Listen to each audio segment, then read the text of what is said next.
In 2011, I had a mini stroke. I can visualize it like it was yesterday.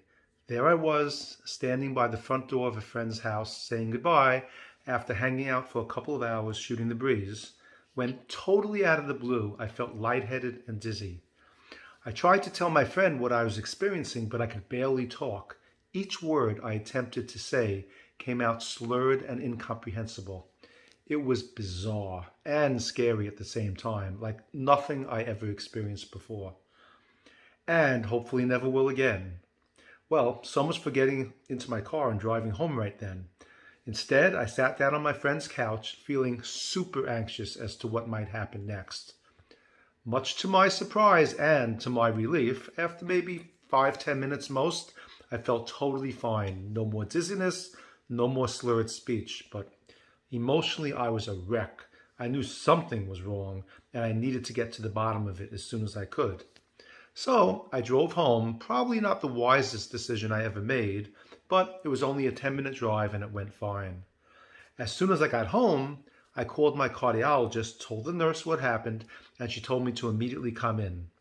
After examination, my doctor tentatively diagnosed me with having had a mini stroke.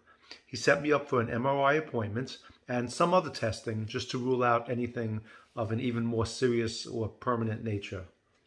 Fortunately, all of my testing came out clean.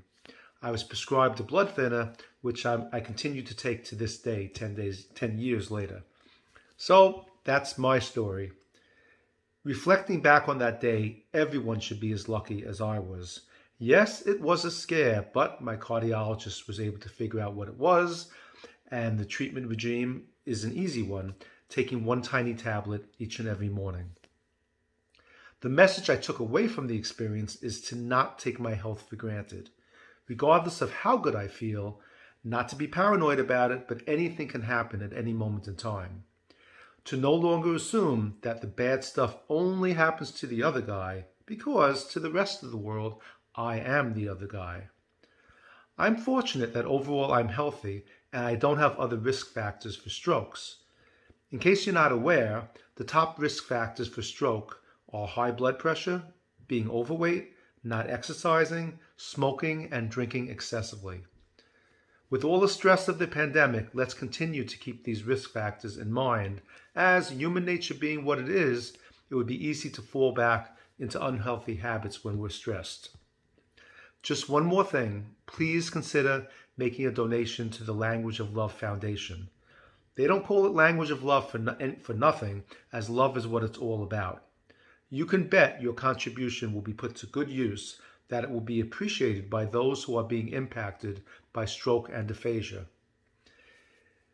In my humble opinion, corny guy that I am, contributing to this cause is a great way to make our world a smaller, more intimate, and loving place. Sure sounds to me like something we all can use these days. Thank you for watching and have a great day.